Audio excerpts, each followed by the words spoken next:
Hello, hello. This is Kim Ades. I am the president and founder of Frame of Mind Coaching, and you have just joined the Frame of Mind Coaching podcast. I'm thrilled to introduce to you our guest for today. His name is Omar Rayes, and he has decided to raise his hand and become a volunteer to get coached live and in person on today's podcast. Omar, welcome. Thank you, Kim. It's a pleasure to be here today. So you live in Montreal and you work for a company that I guess head office is Toronto, Kelowna. How does it work? Tell us a little bit about what you do and who you work for. Just give us a little background.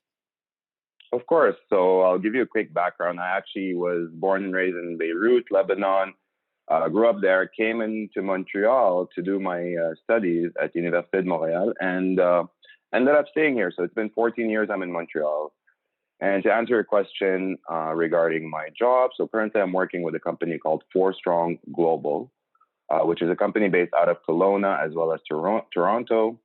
And I was hired a year and a half ago to help them with business development, marketing, PR across the region of Quebec, as well as the 4 maritime provinces.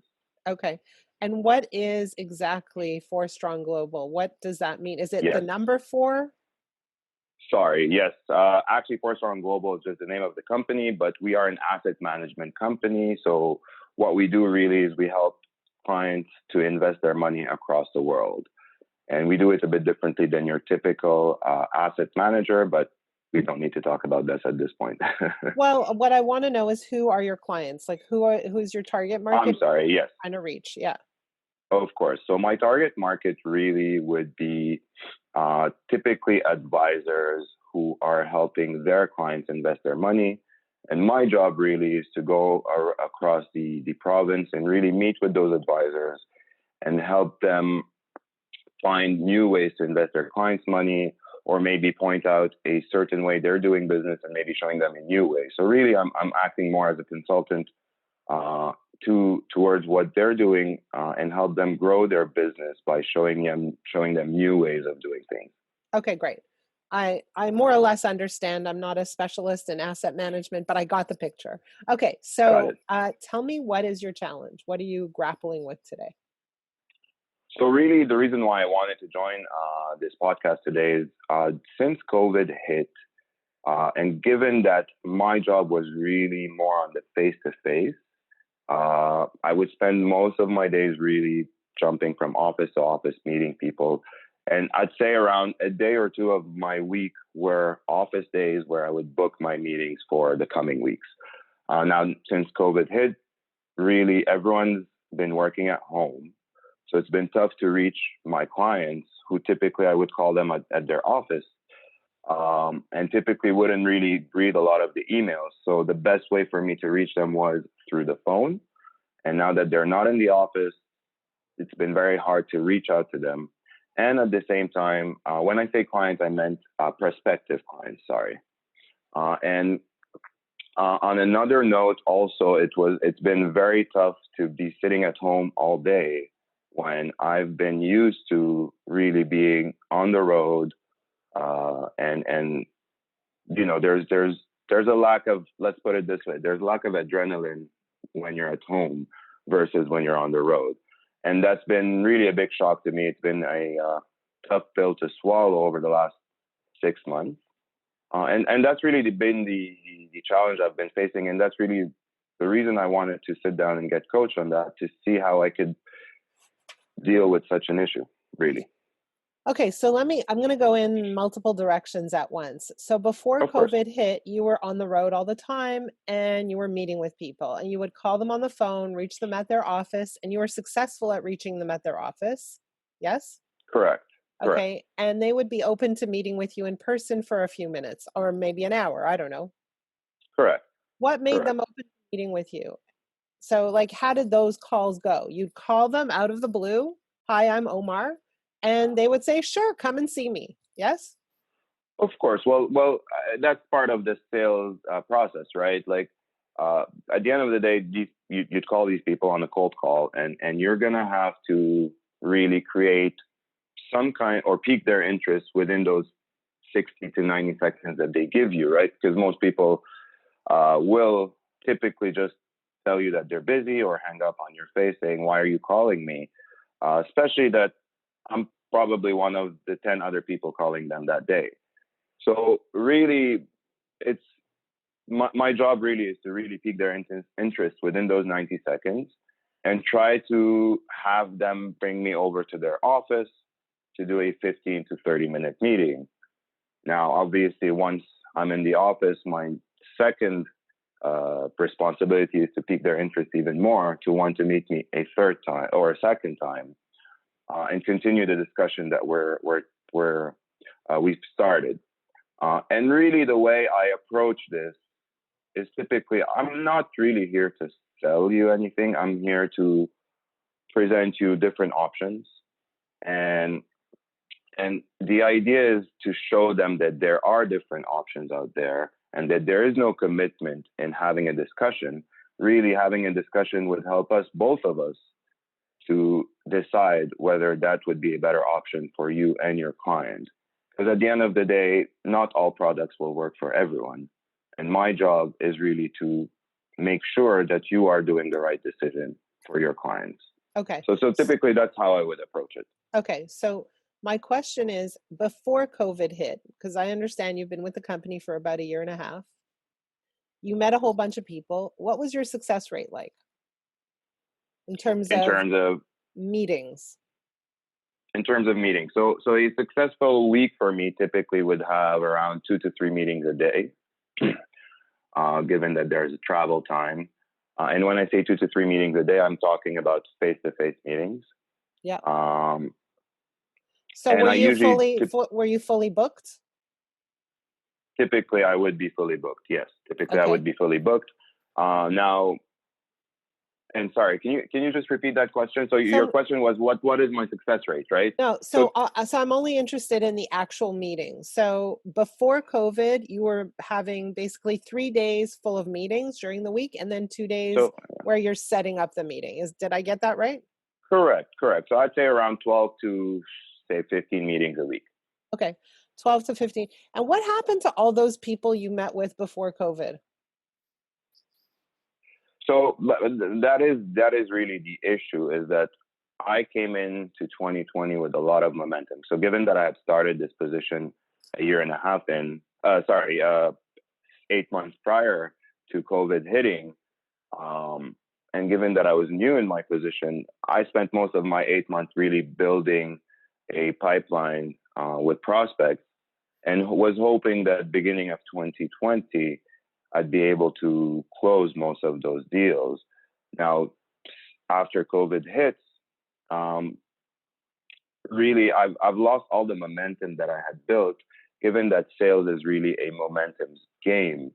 And especially when the sales cycle is really long, typically our sales cycle within this particular industry is, I'd say anywhere, it could go from 1 week to 12 months, depending on who you're talking to, right? But on average, we're looking at around 6 to 8 months. So sorry, just go back to all the people that you met with in person before COVID. Are you saying that now these people are unreachable, or they're not open to talking, or they're not interested? Like, what's actually happening with those people that you met with prior to COVID? So to start with, given that we are working in the investment world, and I'm sure you've heard that markets have been going crazy over the last 8 months. So that, to start with, is taking a lot of bandwidth, if you want to put it this way, from my clients' time to make sure that their current portfolios are set up for success, right? So there's not a lot of time potentially to discuss new options at first when COVID hit. Then second of all, I can add to this is that given that they were all at home with their families and kids, they had much less time to talk about such matters. And then third, and most importantly, given that those are mostly cold calls that I'm doing, given that I don't know them personally, I don't have their cell phones, all I have is their office numbers. And the only way to reach them other than calling them would be by email. But over the last 8 months in the investment world, we've been really flooded by emails nonstop. Is that the only way that you've tried to reach them, by email? Well, email and phone calls, correct. Other than face-to-face, those are the only two ways. I mean, I can add LinkedIn. But none of my clients would use Facebook or Instagram. It's not really a platform. So have you tried using LinkedIn? I have, and I can't say it's more successful than emails. I cannot say that. Okay. I'll be honest with you. My average client is a 55-year-old male. That's the average client. So a lot of them are also not very comfortable with social media. That's a generalization, but okay. It is a generalization, and it's typically what I see. That's what I see. I'll tell you, I'm not quite 55. I'm bordering. I have a few years ahead of me. You don't look like it. But I will tell you that, most of the people in my age range are still doing LinkedIn and actually Facebook too. So what you're telling me is, like, I'm bumping up against, brick walls. That's what you're telling me. Okay. Correct. And what you're really telling me is that the way that you operated isn't working anymore. I can't get through to people. I can't find people. They're not willing to meet with me. And it also sounds like that's really unmotivating. Like, that's really kind of a little bit debilitating. Correct. And so when you keep doing the same thing over and over again, you get stuck, especially when you don't get results. Okay, so here's another question. Have you gotten any results at all, or zero? Have there been traces of results? So tell me a little bit about that. So over the last couple of months, I'd say people have started to be more and more open from what I've noticed. Yep. I'd say really at the end of the day, the small successes that I've had over the last few months were people that I had started talking to last year, and were already open to hearing from me. Okay. So it's been tough to reach out to new prospects who have not gotten to know me in the past. Okay. But I'd say the few successes that I've had have been with people that I've already met with last year. Now, that being said, I'd like to add also is that in sales, since we spoke about it earlier, it's very important to have successes because it's very tough to stay motivated. And any small success that you get, I try to, hold on to in my mind every morning, because it's the only way to stay motivated, because it's very tough to be sitting there for a whole week, calling people, sending emails, and not reaching anyone, just getting voicemails. Okay. So there are a few things that I'm hearing and a few things that I'll throw out. Like, I really don't know, but I will tell you this. This makes me think of myself, and you're being vulnerable. I'll be vulnerable too. So I've been on a weight loss plan for a long time, but when COVID hit, I decided to really, really take it seriously. And I hired someone who could help me, like a coach. And she put me on a plan. And at first it was great. I lost 10 pounds. And then I got completely stuck, plateau, brick wall, no progress, right? Like, just nothing. And it didn't make sense because I was doing all the things, all the things that you're doing. I was doing all of them. No sugar, no alcohol, intermittent fasting, all the things that you're supposed to do, right? And so there are two parts to this. One is, how do you stay in the game when you're not getting the results you want? And then what do you do when there's a plateau, right? That's the question that's on the table. And so, first of all, like, I just made up my mind that I'm in the game. Nothing's going to stop me from being in the game. And I'm going to do as many things as I can to keep my mood up, to keep myself boosted, right? Like, emotionally positive, optimistic, cheerful, right? Cheerfulness is, because if you're not cheerful and you get on a phone call, forget it. You're losing from the get-go. And so, You like movement, you look like you're physically active, you need to increase your physical activity. You like being on the road, see if there's anyone who's willing to meet with you, even if it's not to discuss investments, even if it's just to discuss the industry, right? Mm-hmm. So meet at a Mm-hmm. park across the table, doesn't matter, right? So you need to keep physically active for yourself because that will increase your mood. For me, listening to music, I have a trainer that comes a few times a week, and just that physical activity helps me stay positive. I also journal all the time, and everybody who hears this is probably saying, not journaling again, but yes, journaling is really important because it helps you focus on where you want to go and what's keeping you, helps you unload all the crappy Mm-hmm. stuff. So step one is, how do you keep yourself optimistic and positive? But step two is this. For me, I decided that I asked so many people for help, and it was hard for them to really figure out what was getting in my way. So I decided to take it upon myself and start analyzing things. And I started to track every single thing I did. Everything. The minute I wake up, what am I doing? What time do I have my black coffee in the morning? How much do I weigh that day? How, what exactly am I eating? What time do I finish eating? And then every week, every 2 weeks, I run an experiment. So Mm-hmm. this week, it's no dairy. Next week, it's cut out the nuts, right? And I'm running experiments and I'm studying the data.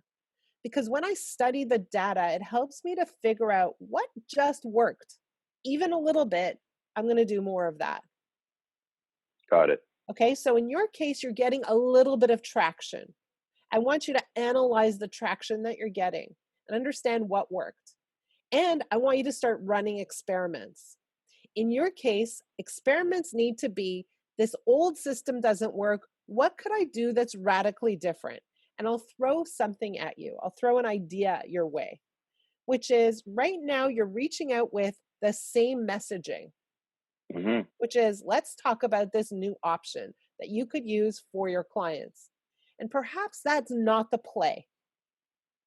Perhaps that's just a bad idea, right? Because they're not ready for that. They have other things on their mind, back to school, all those things that are happening in the world really today.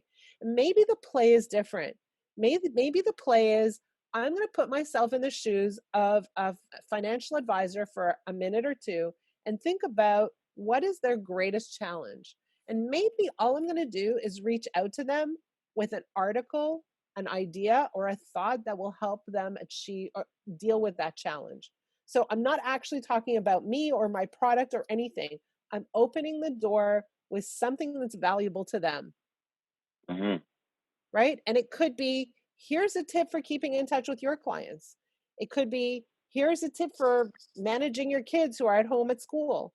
It could be something completely unrelated to your product or your options that you're offering, but something where they say, hey, this guy sent me something that's really great for me.